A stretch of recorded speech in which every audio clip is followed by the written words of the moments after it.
Thank you all for joining us here at I-80 Sports. And today we start our 32-part 2021 team preview saga.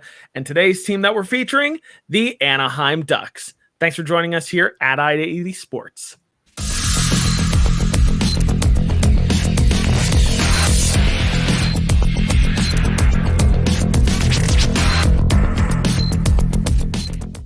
Thank you for joining us here again at I-80 Sports. Make sure that you check out our website down below, i80sports.com, where all of our content for our team previews will be featured there, as well as on a playlist on YouTube. If you're here on YouTube, make sure you drop a like, comment, and subscribe for all of the team previews that we're going to be doing leading up to the NHL season. And you can also find our content on Twitter at I80_SportsNHL. Make sure you drop a follow there if you're not following already. And if you're already following us, thank you guys so much because we love your support. I'm Brian. He's Tom. Tom, how are you doing today at the start of our previews? Doing well. So here's the first of 32. Here goes.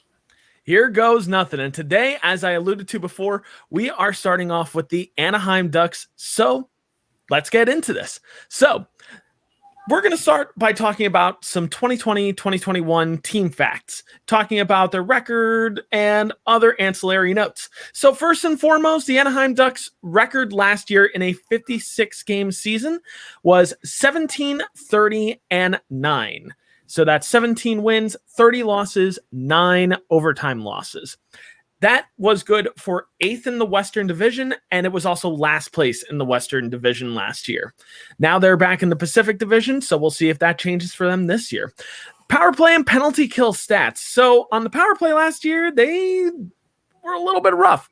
They only converted power plays 8.94% of the time. Just to give you a little bit of a picture, the league average last year was around 18%. So they were quite below average in the power play department. How about the penalty kill department? Well, they were right at league average this year at 79.88% on the penalty kill. So not too bad. Could only go up from there for both categories. Now, who are their leading scorers last year? So leading scorers last year included top leading point getter Maxime Comtois with 33 points, Ricard Raquel with 28 points, and Cam Fowler with 23 points. Interesting here to note is that the Anaheim Ducks only scored 126 goals last year. That was dead last in the entire league, not the division, the entire 31-team league last year. So pretty rough in that category. Anaheim is going to look to improve this year. So let's talk about some of those improvements and maybe some people that will be missing from this lineup this year. Some key additions and subtractions. So key additions on the Anaheim Ducks include Greg Pattern, Brogan Rafferty, Danny O'Regan, and Buddy Robinson, which, if you're keeping track at home, are more so AHL level guys. Not really a name that truly sticks out. They did re-sign their captain, Ryan Getzlaf, so that is important to note here. Some key subtractions here are a little bit bigger. David Backus, Carter Rowney, Andy Walensky, Hayden Fleury to the expansion draft, which Seattle took him. And lastly, Danton Hayden. So the name that sticks out here is Hayden Fleury after they acquired him from the Carolina Hurricane last year. But let's talk about who are some X factors on this team this upcoming year. So when we're talking about X factors, we're talking about players that are highly important to the team's success or downfall this year. It's the make or break players on this team. So Tom, we're going to start with you. I've taken up a lot of time already, and we'd love to hear you talk for a little bit about this. Who, in your mind, are some X factors on the Anaheim Ducks? Well, I always go into about how important depth is, and there's 2 depth players on this team this year who I think if they can, rekindle their game or even somehow just get back to the players that they were, I think this team will go far. And those 2 players are Adam Henrique and Jacob Silverberg. They're projected to play on the third line. I feel like if they can find their game again, or make the third line an effective third line, I think Anaheim could surprise a lot of people. Because remember, depth is what wins you games sometimes. When you're in the trenches, depth is what you need. I also like that they re-signed Ryan Getzlaf. if you look at their depth chart, it's looking like Trevor Zegras is probably going to start as your first line center. But it's nice to have Getzlaf as kind of like that fullback guy. He's still your captain. He's been there since day one, and it'll be a little bit of support for him. As we know, Getzlaf's a veteran player, and we don't know if he'll be around all season. It's going to depend on how well this team does. Some people may come knocking at Anaheim's door come March, looking for him to help them out. I'll get more into that later on, though. That's all very, very true. And I'm going to hop a little bit more on Trevor Zegras here because to me, he's the main X factor. He was the number 9 overall pick from 2019, and he's looking to play in his first full NHL season, and there's a lot of hype behind this prospect. Anybody who watched him in the World Juniors and when he played for Team USA knows how good this kid could eventually be. He'll be getting first-line minutes most nights and will likely be paired alongside Maxime Comtois, who, as I alluded to before, led the Anaheim Ducks in scoring last year. If you're looking for a potentially good fantasy hockey producer, Trevor Zegras could be a very good mid-draft selection. I actually kicked the tires on him last year, and it really, really worked out. And I think it really will work out this upcoming year. And however, there is one more X factor for me here, who, if healthy, could be the difference between the Anaheim Ducks finishing last in the Pacific Division and finishing just outside of the top 4 in the Pacific Division. And that is none other than goaltender John Gibson. Now, when healthy, Gibson is one of the best goaltenders in the entire NHL. The key term here is when healthy. He showed great promise at the beginning of the 2020 season, but after a lower body injury at the beginning of March, he struggled for the remainder of the season. He is also a player that could be a premium target at the trade deadline this season, so we'll have to stay tuned for that. Him and Ryan Getzlaf could be big trade targets come February or March if the Anaheim Ducks are serious about continuing their rebuild and building around their core of Trevor Zegras and Jamie Drysdale, just to name a few. But speaking of those two players, it's time to start talking about some breakout candidates. And we're talking about breakout candidates. We're talking about players that haven't truly had their big break season just yet. So, a person on the Anaheim Ducks like Maxime Comtois might not be that breakout candidate because he did technically break out last year. So, Tom, who in your mind are some breakout candidates for this upcoming year for the Ducks? I think it's really Trevor Zegras.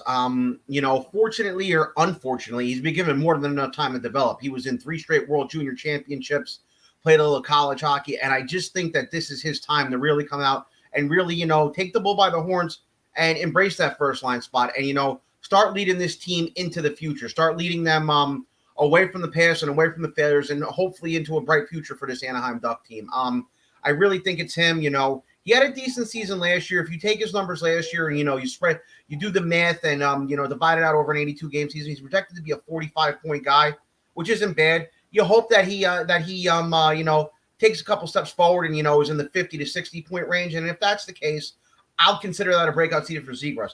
Do I expect him to score 100 points? Do I expect him to win an Art Ross trophy? Do I expect him and McDavid to be vying for it at the end of the season? Absolutely not. But if he gets 50 to 60 points, I'd say, yeah, it's definitely a breakout year for the kid. Yeah, I agree. I think Zegras is the popular choice, but I actually think defenseman Jamie Drysdale is a better choice in this situation for me. Like Zegras, the 19-year-old defenseman will also be playing potentially his first full NHL season this year. With 8 points in 24 games last season, this offensive defenseman could be up for a prominent top 4 role on a relatively good Anaheim Ducks blue line, which we're going to be talking about right now. So we're going to be talking right now about what could a potential opening night lineup look like? And I used a little bit of my own intuition as well as some other helpful notes on the internet to devise this opening night lineup. In my mind, you can agree or disagree. We'd love to hear what your line combinations are at home. But this is just what we came up with today. So without further ado, let's see what those lines could look like. So starting with forward line 1, we have from left to right, going from left wing, center to right wing, Maxime Comtois, Trevor Zegras, and Troy Terry. Moving on to forward line 2, Isaac Lundestrom, the captain, Ryan Getzlaf, and Ricard Raquel. Moving on to line 3, we have Adam Henrique, Sam Steele, and Jakob Silverberg, who could also maybe play up certain nights, but we'll get into that in just a little bit. And lastly, line 4, which could consist of Max Jones, Derek Grant, and Nick Delorier. Moving on to the defense, starting with defense line 1, we have Hampus Lindholm and Josh Manson. Of course, we're going from left defense to right defense for those tuning in at home. So that's defense line 1. Defense line 2, Cam Fowler and Jamie Drysdale, as we talked about before, filling in that top 4 role. And lastly, on defense, Jacob Larson and Kevin Shattenkirk, who was a free agent addition last year for the Anaheim Ducks. Lastly, let's look at the goaltending. We have starting in net, most nights will be John Gibson, and then backing him up this year will be Anthony Stolars. So, not a bad starting lineup in my mind. That's not bad. But we need to talk about some variables with this opening night lineup. Now, keep in mind, that's just opening night. We are not necessarily projecting for the entire year what the lineup could look like in February. That's just for when the season starts in October. That's what the lineup could look like. But this is where we get into some variables. What are some ways that this lineup could change between now, which we're in August right now, so a lot could change right now, to October. So, Tom, let's start with you. What are some variables here in this lineup? You know, the biggest variable will be that third line and how they play.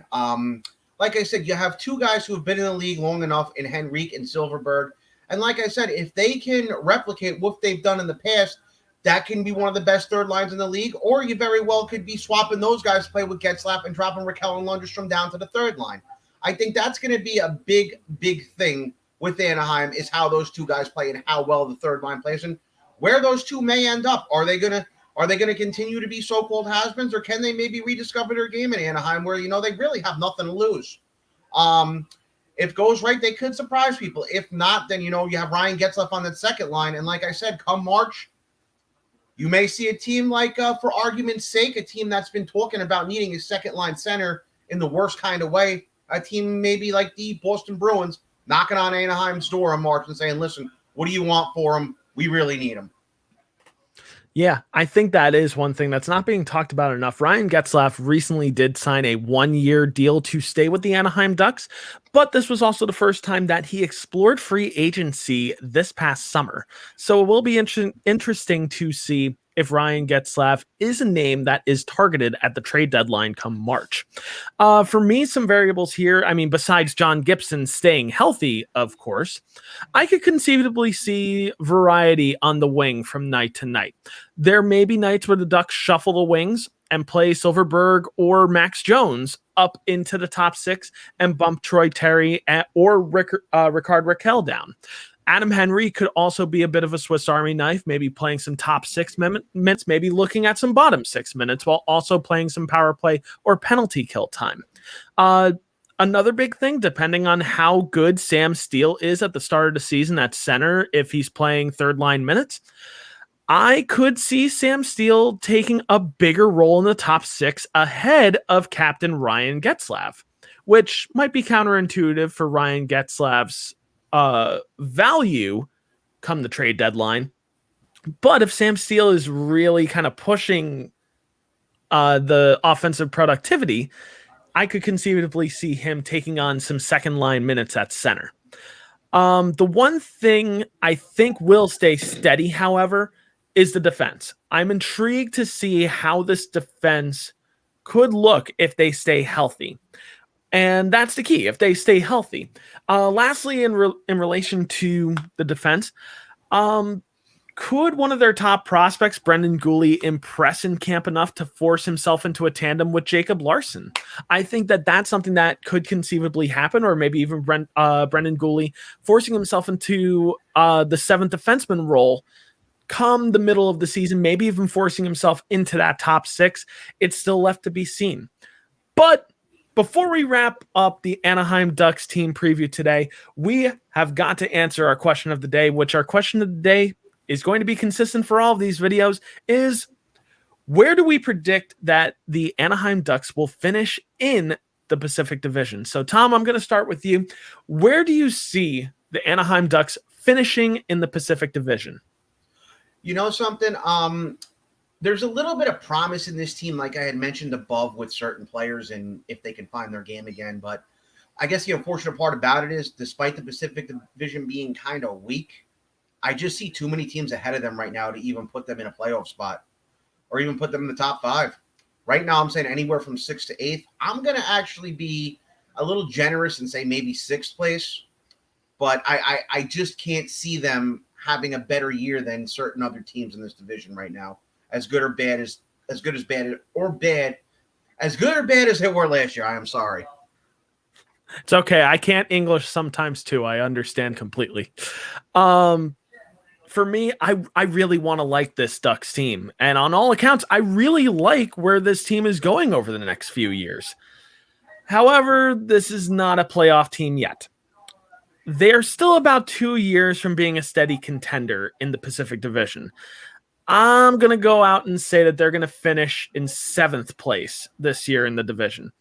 They could finish in last, but I have a different team finishing in last this year for the Pacific Division.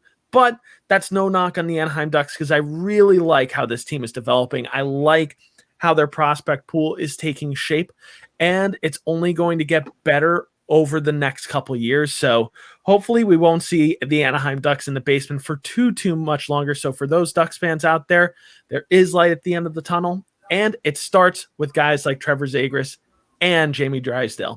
But as always, guys, what are your thoughts? Do you agree with our team preview for the Anaheim Ducks, or do you disagree? Make sure you comment down below to let us know. And while you're commenting down below, drop a like and subscribe for all of our team previews coming up. Even if you're not a fan of the Anaheim Ducks, we are going to be covering your favorite team, and you can find it in a playlist on our YouTube page. And you can also find all of our NHL content at iadsports.com, where not only can you find our NHL content, you can also find all of our other sports content, such as the NFL, MLS, NCAA football, and NBA content there as well. And if you're not following already, make sure you follow us at I80_sportsNHL. And we'd love to have more followers on Twitter. And for those already following, thank you guys so much, because your support really does matter to us. But it's time to wrap this up. I'm Brian. He's been Tom. This has been the Anaheim Ducks team preview.